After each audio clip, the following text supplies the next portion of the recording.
이번 주 한 주 어떻게 사셨습니까? 저는 밤마다 이렇게 구이 있다 올라올 때마다 가슴이 벅차서 너무 행복했습니다. 이렇게 92일을 기도를 이어가면 정말 너무 행복할 것 같다라는 생각을 이 한 주 동안에 그 행복을 누렸습니다. 우리가 지난주에 기도의 두 개의 단계들을 살펴봤습니다. 첫 번째가 깨트림. 그래서 우리가 주밖에 없습니다 라는 기도를 아무나 하는 게 아니다. 정말 깨트린 사람들, 이방 제단, 산당, 주상, 아세라 산당, 아세라상을 깨트린 사람만이 진짜 다 깨트려서 주밖에 없습니다라는 고백을 할 수 있다라는 것이었고, 또 그것을 깨트린 자리에 그냥 공허하게 내비두는 것이 아니라 여호와를 찾는 것으로 채우는 것, 이것이 기도의 두 가지의 준비 단계라는 사실을 지난주에 살펴봤습니다. 오늘은 세 번째, 네 번째, 다섯 번째의 단계를 보려고 합니다. 자, 기도를 그렇게 준비하자 어떤 일이 벌어졌냐면 이 세 번째 단계가 놀랍게도 평안이라는 단계입니다. 세 번째, 우리가 미처 생각하지 못했는데 우리는 하나님을 찾고 깨트리고 하나님을 찾았을 때 세 번째 단계에 평안이 주어지는 것을 경험해요. 기도 이 중간에요. 이 평안이 주어지는 것을 경험합니다. 아사의 삶을 기술하는 데 있어서 중요한 키워드가 평안이에요. 한번 보겠습니다. 5절, 우리 14장 1절에 이미 평안이 나타납니다. 그 땅이 10년 동안 평안하니라, 평안이 등장해요. 그런데 5절, 6절, 7절 역시요 평안이 등장합니다. 여러분 찾아보십시오. 평안을 찾아보시고 평안을 표시를 해보십시오. 평안이라는 단어가 아사의 삶 속에 중요하게 등장합니다. 5절, 또 유다 모든 성읍에서 산당과 태양상을 없애매 나라가 그 앞에서 평안함을 누리니라. 6절, 여호와께서 아사에게 평안을 주셨으므로 그 땅이 평안하여 여러 해 싸움이 없은지라 그가 견고한 성읍들을 유다에 건축하니라. 7절, 아사가 일찍이 유다 사람에게 이르되 우리가 우리 하나님 여호와를 찾았으므로 이 땅이 아직 우리 앞에 있나니 우리가 이 성읍들을 건축하고 그 주위에 성곽과 망대와 문과 빗장을 만들자. 우리가 주를 찾았으므로 주께서 우리 사방에 평안을 주셨느니라 하고 이에 그들이 성읍을 형통하게 건축하였더라 라고 되어 있습니다. 자, 5절에 보니까요 나라가 평안함을 누렸다라고 되어 있습니다. 이 평안이 어떻게 주어졌습니까? 그들이 평안을 준다는 그것을 깨뜨렸더니 얻은 것이 평안이에요. 우리가 이 인과관계, 역학관계를 잘 봐야 됩니다. 지금 아사가 한 일은 뭐냐면 그 당시에 모든 사람들이 이것이 평안을 주는 거예요 라고 말하는 이방 제단, 산당, 주상, 아세라상, 그것이 사람들에게 풍요를 주고 결과를 주고 평안을 준다고 하는데 그것을 깨트리니까 평안이 왔대요. 이 놀라운 상황입니다. 여기서 느껴지는 게 없으십니까? 우리가요 세상의 잘못된 인과관계를 듣고 계실 수 있습니다. 이 평안이 어떻게 주어졌냐? 평안을 준다는 그 우상을 깨트린 결과로 하나님께서 주신 게 평안이에요.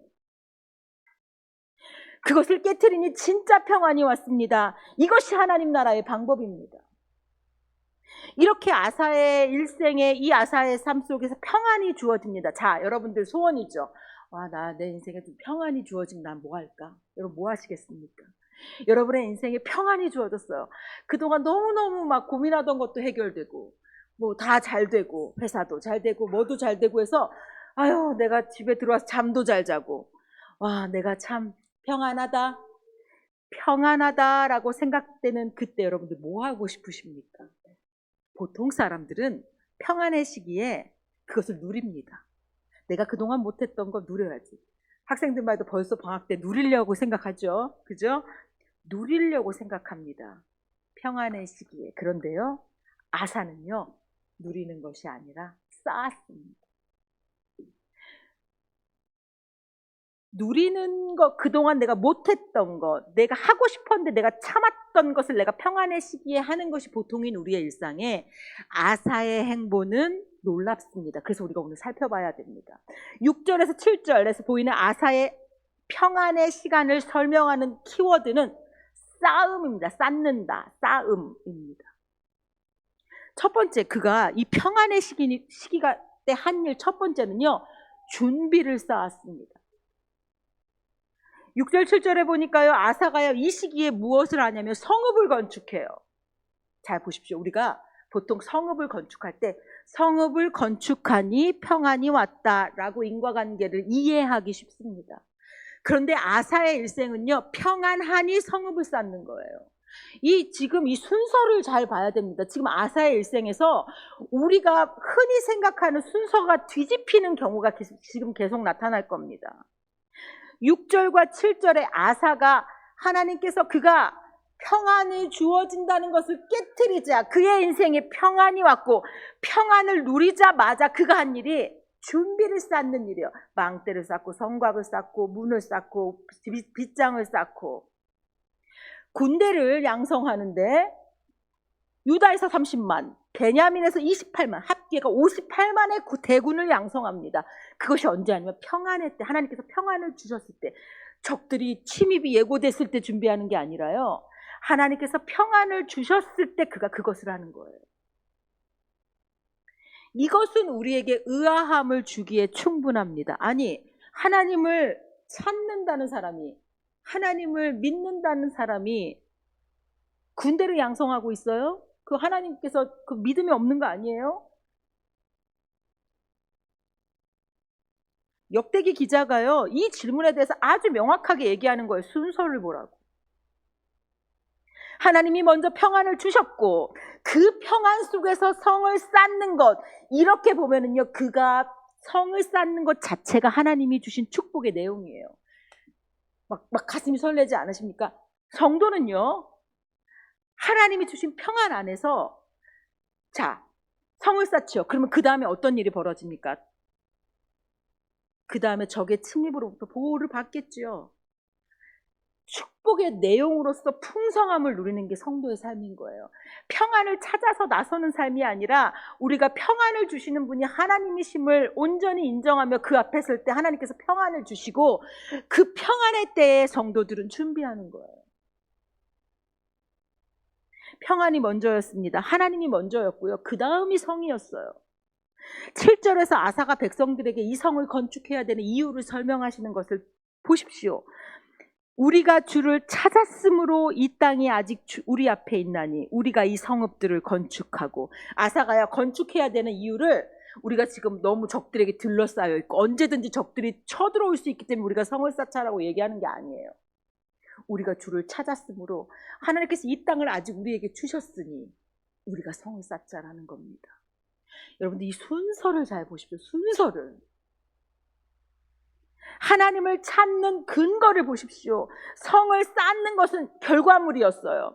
신앙의 대안이 우리가 성을 쌓아서 우리가 어떻게든지 보존하자가 아니라 하나님을 먼저 찾았더니 하나님이 평안을 주지 않으셨습니까?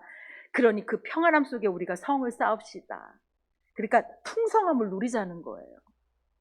아사는 준비를 쌓았습니다. 그 준비는요, 철저히 하나님을 향해 쌓은 거예요. 그래서 그 준비 자체가 하나님의 축복의 내용이에요. 성을 쌓으면서 이거 하나님이 축복해 주셔가지고 내가 성 쌓을 수 있는 것, 그렇게 지금 백성들이 받아들이고 있는 겁니다. 이것만으로 부족하죠. 왜냐하면 여러분들이 우리가 흔히 이 자리에서 넘어져 준비를 잘한다는 것을 믿음 없음으로 넘어가는 사람들이 많습니다. 즉 내가 준비를 이렇게 잘했으니 내 인생에 문제가 없을 거야 라고 생각하는, 그래서 준비가 많아질수록 신앙을 소멸시키는 그러한 것이 우리의 부족함입니다. 준비를 쌓는데요, 지금 아사가 58만의 대군을 양성해요. 이 58만의 대군을 아사는 준비하고 있으면서도요, 그가 나는 이제 58만이 있으니 부족하지 않을 거야 라고 생각하지 않아요. 58만이 준비되어 있으니 나는 이제 내 인생은 괜찮을 거야 라고 생각하지 않습니다. 이것을 어떻게 하냐면 우리가 아까 읽었던 아사의 기도에 힘이 강한 자와 약한 자 사이에 주밖에 없습니다. 자신을 약한 자라고 표현해요. 58만의 대군을 이끌고 있는 왕 스스로가 제가 약한 자입니다라고 고백해요. 이것은요, 준비가 미흡해서가 아닙니다. 바로 준비는 했지만 준비를 의지하지 않기 때문에 할 수 있는 소리입니다. 준비를 엄청 열심히 했어요. 근데 그 준비로 자신의 인생을 의지하지 않는 거예요. 성을 쌓았지만 성을 의지하지 않기 때문에 제가 약한 자라고 하나님께 고백할 수 있습니다. 이것이 가능한 이유가 바로 두 번째 싸움입니다. 이 두 번째 싸움은 관계를 쌓는 거예요. 하나님과의 관계를요, 이 평안한 시기에 하나님과의 관계를 쌓고 있는 아사를 볼 수 있습니다. 7절에 아사가 일찍이 유다 사람들에게 이르되 우리가 우리 하나님 여호와를 찾았으므로. 이 7절의 하반절에 또 우리가 주를 찾았으므로. 우리가 주를 찾았으므로, 주를 찾고 있는 이 상황은요, 아사가 위기 속에서 찾은 게 아니에요. 지금 숨이 꼴딱꼴딱 넘어가고 지금 내가 절체절명의 위기 속에서 주를 찾았으므로가 아니에요. 그냥 일상에서 하나님께서 나에게 평안을 주셨을 때, 막 하는 일이 잘 됐을 때, 그래서 하나님께서 내가 주신 복을 내가 누리고 있는 그 일상에서 적이 없던 날, 전쟁이 없던 날, 평안함의 그날 주를 찾는 거예요. 평안의 시기는요, 하나님과의 관계를 쌓는 시기입니다. 그런 날 매일매일 드렸던 아사의 기도의 언어가 그것이 바로 우리가 주를 찾았으므로. 평안한 시기에 계속 주를 찾는 거예요. 우리가 주를 찾았으므로. 백성들 앞에서 공개적으로 이것을 두 번이나 언급하고 있습니다. 그의 일상의 언어가 제가 주를 찾습니다. 제가 주를 찾습니다. 이게 일상에 적이 없던 때, 문제가 없을 때, 평안을 주셨을 때 그가 지금 이 관계, 하나님과 이 관계를 쌓고 있는 거예요. 기도의 언어는요, 위기 속에서 만들어지는 것이 아니라 이 평안함 속에서 만들어지는 겁니다. 아사가 주밖에 없습니다 라고 할 수 있는 기도는요, 위기 속에서 만들어진 게 아니라 이 평안함 속에서, 일상 속에서, 적이 없었을 때, 전쟁이 없었을 때, 내가 살만했을 때 그의 일상의 언어가 위기 속에서 기도의 언어로 발현된 겁니다. 이 두 가지를 함께 보면 하나의 구조로 수렴되죠. 평안한 시기에 아사가 무엇을 했냐면 준비를 쌓았습니다. 성벽, 망대, 군사 58만 대군 양성하고요. 위기를 대비한 모든 준비들을요, 이 평안의 시기에 합니다. 그것은 믿음이 없는 것이 아니라 하나님이 주신 평안 속에서 그 준비를 통해 더 풍성함을 누리는 거예요. 이것이 방식이에요. 순서입니다. 관계를 쌓았습니다. 우리가 주를 찾았으므로라는 이 고백은요, 평안한 시간에 하나님을 찾으면서 그의 입속에 붙었던 말이었어요. 입술에 기도의 언어를 가득 쌓은 것, 그게 평안의 시기에 그가 했던 일이에요. 여러분들은 평안의 시기에 무엇을 하고 계십니까? 평안의 시기에 무엇을 하고 계십니까? 무엇을 쌓고 계십니까? 이 준비를 쌓고 관계를 쌓은 아사의 인생이요, 위기 앞에서 진가가 나타나는 거예요.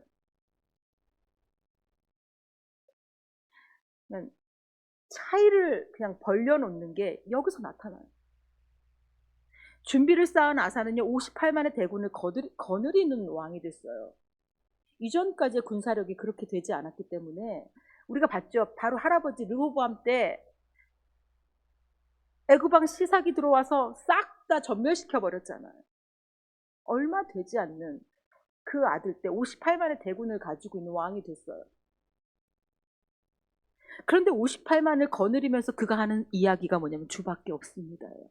제가 58만밖에 없습니다가 아니라 주밖에 없습니다. 평안의 시기는요, 기도를 쉬는 시간이 아니라 기도가 쌓이는 시간이에요. 여러분들이 어떤 분들은 지금 고난의 시간을 지나가시는 분들도 계시고, 어떤 분들은 그래도 내 인생에서 그나마 내가 살만한 시기다라고 평안의 시간을 지나가시는 분들도 계실 겁니다. 너무나 분명한 것은 내가 큰 위기 없고 큰 근심 없을 때 그때가 쌓아야 하는 시간입니다. 준비를 쌓고 기도를 쌓으며 내가 내 일상의 언어가 기도의 언어로 준비하는 것, 평안의 시기에 해야 하는 아주 중요한 일입니다. 그 시간에, 평안의 시간이 지나고 드디어 위기라는 것이 닥쳤습니다. 네 번째 단계가 바로 이 위기 앞에 선 아사의 일생이 나타나죠.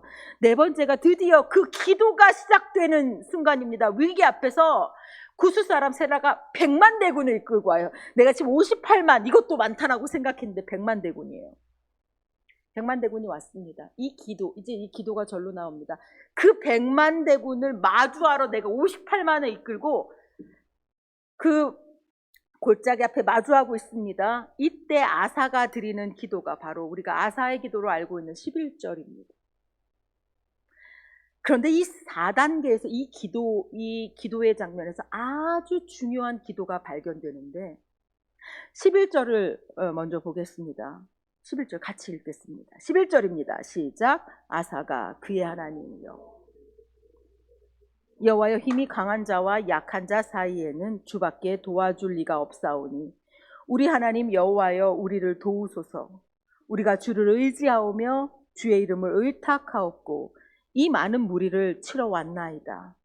여호와여 주는 우리 하나님이시오니 원하건대 사람이 주를 이기지 못하게 하옵소서 하였더니 여기 지금 두 가지가 반복이 되고 있습니다. 첫 번째는요, 그러니까 주밖에 없다라는 말에서 여호와여 힘이 강한 자와 약한 자 사이에 주밖에 도와줄 리가 없습니다. 이거 현실이에요. 자기 58만 대군이 끌고 나왔는데 앞에 100만 대군이 있습니다. 큰일 났어요. 그러면서 간구하죠. 주는 우리 하나님이시오니 원하건대 사람이 주를 이기지 못하게 하옵소서. 한글로는 이렇게 되어 있어요. 그런데 이 두 개의 문구에 공통적으로 들어있는 단어가 있으니 그것이 바로 에노시라는 단어입니다. 이 에노시는 무슨 말이냐면 반드시 그러니까 불멸과 반대되는 필멸의 존재, 연약함을 가진 인간을 나타낼 때 쓰는 히브리 단어가 에노시예요. 그런데 이 단어에 에노시가 등장합니다. 어디에 등장하냐면 강한 자와 약한 자 사이에는 약한 자 에노시. 강한 자와 약한 자 사이에는 아사가요 자기의 군대를 에노시라고 하는 거예요. 58만 명의 군대를 거느리고 있으면서요 깨어질 수밖에 없는 사람입니다. 하나님, 저와 저의 군대는 하나님 앞에서 깨질 수밖에 없는 필멸의 존재입니다. 연약함을 가진 존재입니다. 에노시입니다. 라고 고백하는 겁니다. 근데 더 놀라운 사실은 사람이 주를 이기지 못하게 하옵소서. 이 사람이 역시 에노시예요. 여기서 이 에노시는 구스 사람들의 군대를 말합니다. 나도 에노시고 구스 사람 세라의 100만 대군도 에노시예요. 자신을 위협하는 100만 대군을 보면서 에노시라고 규정하는 거예요. 하나님, 에노시가 주를 이기지 못하게 하옵소서. 아사의 58만도 에노시고요. 구스의 100만 대군도 에노시예요. 에노시와 에노시 사이의 전쟁이잖아요. 에노시와 에노시 사이에 지금 하나님이 계시다는 것을 지금 아사가 이야기하고 있습니다. 사람이 주를 이기지 못하게 하옵소서. 그렇다면 이거 무슨 문장입니까? 이거 어떤 문장입니까? 아사가 우리가 저들을 이기게 해주세요라고 기도하는 것이 아니라 에노시가 주를 이기지 못하게 하옵소서라고 고백하고 있어요. 즉 이것은 차원이 다른 기도입니다. 하나님, 우리가 이기게 해주세요. 저희 남유다가 이기게 해주세요. 저 침략해온 구스 사람 세라가 지게 해주세요. 이것이 아니라 이 전쟁이 자신의 생존 문제가 아닌 거예요. 제가 아니라 이 전쟁에서 하나님의 이름이 하나님이 이 전쟁에서 진다라는 결과를 나타내지 않도록 하나님이 이기십시오. 에노시가 그 사람들이 만약 이 전쟁에서 이겨서 내가 하나님을 이겼다라고 말하지 않게 해주십시오 라고 아사가 기도하는 거예요. 하나님, 이 전쟁에서 제일 중요한 것은 하나님의 이름이 훼손되는 것을 가장 두려워하는 거예요. 하나님, 저들이요 하나님을 이겼다고 하지 않게 해주십시오. 에노시가 주를 이겼다라고 하지 않게 해주십시오. 이 고백은요, 자신이 에노시임을 아는 자만이 할 수 있어요. 자기도 에노시고 구스도 에노시입니다. 구스 사람들도 에노시입니다. 하나님, 에노시와 에노시 사이에서 서로 이 둘이 싸워서 결판 나는 거 아니지 않습니까? 하나님. 그런데 연약한 인간들은 이 전쟁에서 이기면 내가 이겼다라고 하면서 하나님께 욕보이지 않겠습니까? 아사가요, 구스의 100만 대군을 에노시라고 부른다는 사실은 뭐냐면 내가 상대하지 못할 자라고 여기지 않는다는 거예요.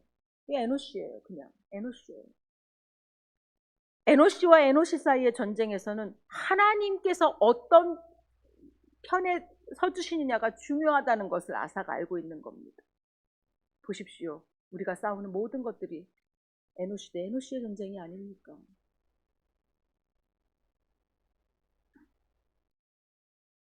에노시들 사이에 하나님이 계시면 그분이 이기십니다. 그가 드린 기도를 보십시오. 우리가 이기게 해주세요가 아니라 에노시가 주를 이기지 못하게 해주십시오. 그러니까 하나님의 이름을 더 높인 자의 기도가 바로 이 아사의 기도입니다. 하나님, 이 상황에서 아버지의 영광이 가리지 않게 해주십시오. 하나님, 지금 이 상황에서 에노시들이 함부로 주의 이름을 훼손시키지 않게 해주십시오. 그것이 그냥 아사의 전쟁의 목적이었어요. 아사의 기도의 목적이었습니다. 그때 놀라운 일이 벌어집니다. 12절, 바로 5단계로 기도가요, 마지막 5단계로 향하는데 5단계에서 놀라운 일이 벌어집니다. 여러분들 12절 읽으십시오. 시작.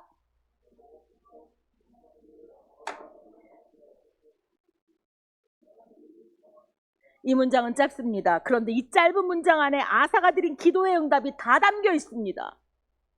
11절에서 아사가 기도를 드렸죠. 우리를 도우시고 사람이 주를 이기지 못하게 하옵소서.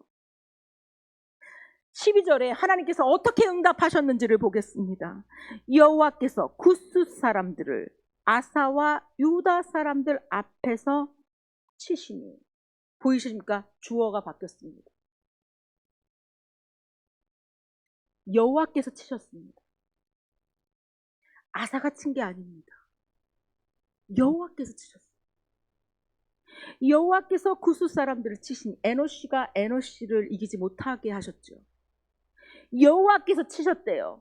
사람이 주를 이기지 못하게 하나님께서 직접 치신 거예요. 하나님께서 직접 구스를 치셨어요. 사람이 에노시가 이기지 못하도록 하나님께서 직접 그 전투에 주어로 나서시는 상황이 12절입니다. 놀랍습니다. 11절까지 주어는 아사였어요. 11절까지 주어, 이 모든 것들을 아사가 얘기하고 아사가 말합니다. 그러나 앞서 보십시오. 아사가 우상을 깨뜨렸고요, 아사가 성을 쌓았고요, 아사가 군사들을 훈련시켰습니다. 그리고 아사가 부르짖었어요. 하나님, 아사가 주어였어요. 모든 동사 앞에 그 주어는 아사였어요. 그런데 단 한 번 주어가 교체되는데 12절에서 교체가 되는 거예요. 여호와께서 치셨습니다. 아사가 싸웠다라고 말하지 않고 있어요. 분명히 아사가 싸웠겠죠. 전쟁터 나갔으니까. 그런데 이 상황은 아사가 싸운 게 아니라는 거예요. 유다 군사가 용감히 싸웠다라고 말하지 않고 있습니다. 주어는 오직 하나, 여호와시라는 거예요. 이것이 기도의 능력입니다. 여러분들, 기도는요, 싸움의 주어를 바꾸는 결과를 낳아요. 주어는요, 싸움의 주어를 바꾸는 거예요. 우리가 싸우는 것 같은데, 내가 기도할 때 내가 싸우는 것 같은데 주어가 바뀌는 거, 이거 기도를 통해서 벌어지는 일이에요. 기도는 주어를 바꿔버려요. 에노시가 주를 이기지 못하게 하옵소서. 아사가 지금 이것을 구했잖아요. 하나님, 에노시가 주를 이기지 못하게 해주십시오. 아사의 기도가 정확히 성취됩니다. 이 주어의 교체는 아무에게나 벌어지는 것이 아닙니다. 이 주어가 바뀌기 위해서, 즉 내가 기도할 때 하나님께서 나서주시는, 내 대신에 하나님이 나서주시는 이 주어의 교체는 자신이 에노시라는 사실을 아는 사람들, 첫 번째 단계예요. 내가 에노시임을 아는 사람들이 첫 번째는 기도할 수 있거든요. 아사가 자신이 에노시임을 알았습니다. 저는 불멸의 존재가 아니라 필멸의 존재입니다. 하나님, 저는 제가 가진 힘으로는 이 세상을 살아갈 수도 없고, 제가 58만을 양성했다 하지만 그것이 내 인생 보장하는 거 아닙니다. 저는 연약하기 그지없는 사람입니다. 이 에노시입니다. 라는 것을 아사는 자신이 인정했습니다. 그래서 평안의 근원, 이 방향을, 풍요의 근원, 사람들이 말하는 그 풍요의 근원으로부터 과감히 돌아서는 거예요. 다 깨트리는 거예요. 자신의 에노시임을 아니까. 그 깨트림 속에 하나님께서 평안을 주시자 이것이 하나님으로부터 왔다라는 사실을 알고 다시 하나님께 더 전념하는 겁니다. 하나님께 더 전념하자, 하나님께 더 전념하면서 기도하자. 어떤 일이 벌어집니까? 자신이 드리는 기도가 구수 사람이 무서운 게 아니에요. 오로지 나의 관심은 하나님께서 어떻게 내 삶을 통해서 영광 받으실까? 하나님의 이름이 어떻게 하면 높여질까? 사람이 주를 이기지 못하게 하옵소서. 에노시가 주를 이기지 못하게 하옵소서. 그것이 자신의 기도가 된 사람이에요. 그때 아사가 드리는 기도의 주어가 바뀌는 일이 벌어졌습니다. 깨트리지 않고는 에노시로 우리가 인식할 수 없습니다. 여러분들이 믿고 사는 것들이 있으면 에노시로 고백이 안 돼요. 그게 있으니까. 하나님밖에 없습니다라고 할 때 에노시와 에노시 사이에 하나님밖에 없습니다라는 것을 볼 때 우리가 마주하는 문제들을 에노시로 볼 수 있는 겁니다. 필멸의 존재다. 하나님께서 서 계셔 주시는 그 사람이 그 에노시가 이기는 거구나. 순서와 인과의 결과를요 이렇게 제대로 찾아간 아사, 우리는 오늘 아사의 기도와 이 역대하 14장을 통해 그것을 배워야 됩니다. 순서를 잘못 알고 계셨던 분들은 다시 순서를 바꾸십시오. 내가 준비해서 평안을 가져오는 것이 아니라 내가 하나님 아닌 것들에서 풍요를 원하고 내 인생을 걸고 있는 것들을 깨트리면서 진짜 하나님 주밖에 없습니다라는 고백으로 나왔을 때 하나님께서 평안을 주시고 그 평안함 때에 내가 하나님 앞에 그것들을 쌓는 복을 누리고 하나님 앞에 기도하면서 평안의 시기에 쌓고 그리고 위기의 시기에 진짜 그 하나님의 영광을 위해서 기도하고 하나님께서 그 사람을 위해 직접 나서주시는 주어의 교체를 이루시는 그 영광스러운 그 기도의 이 5단계, 9위 기도회를 통해서 여러분들 특별히 우리 각 개인이 이것을 경험하기를 축복합니다. 우리가 기도할 때 하나님, 연지교회를 하나님께서 지켜주시고 특별히 사람이 주를 이기지 못하게 해주십시오. 하나님, 교회의 모든 삶 속에서 우리 연지교회에 하나님의 영광이 가려지지 않게 해주십시오. 하나님, 사람이 주를 이기지 못하게 해주십시오. 에노시와 에노시 사이에는 주밖에 없습니다. 하나님, 온 성도들이 깨트림을 통해 우리가 에노시임을 기억하고 이 상황에 이 시기에 부지런히 하나님과의 관계를 쌓으면서 주 앞에 기도할 수 있는 자로서는, 그래서 하나님의 교회를 하나님께서 지켜주시는 그 놀라운 일들을 하나님 이루어 주십시오. 이것이 9위 기도회를 통해 우리 성도들 각자가 이 은혜 누리시기를 바랍니다. 에노시끼리는 결판이 안 납니다. 하나님이 주어가 되셔야지만 전쟁이 끝납니다. 이렇게 보면 기도라는 것은요, 내가 에노시임을 고백하고 싸움의 자리에 주어를 하나님께 내어드리는 것, 이것이 바로 기도입니다. 우리의 기도의 방향을 발견하셨습니까? 여러분들 9위 기도회를 통해서 지속적으로 내가 하나님 앞에 에노시라는 사실을 고백하십시오. 그리고 하나님, 에노시와 에노시 사이에서는 주밖에 없습니다. 그리고 여러분의 삶의 모든 전반에서 하나님께서 평안한 시기를 주셨을 때 준비하고 기도하며 그때 쌓였던 그 기도를 위기 때에 이렇게 기도하면서 또 인생을 살아내는 그 귀한 기도의 역사와 여정이 이어지는 저와 여러분 되시기를 간절히 축복합니다. 기도하겠습니다. 하나님, 오늘 아사의 기도를 통해 싸움에 대해, 에노시의 고백에 대해, 주어의 교체에 대해 살펴보며 하나님께서 역사하심을 역동적으로 느끼게 하시니 감사합니다. 우리의 기도가 아사의 기도처럼 이루어지기를 소원합니다. 깨트림을 통해 우리 자신이 에노시임을 고백하며 에노시의 자리에서 기도하며 싸움의 주어를 하나님으로 바꾸는 그 놀라운 역사하심을 경험하는 그 기도, 그렇게 응답하는 기도를 드리며 그 기도의 여정을 걸어내는 우리들 되게 하여 주시기를 예수님의 이름으로 기도드립니다. 아멘.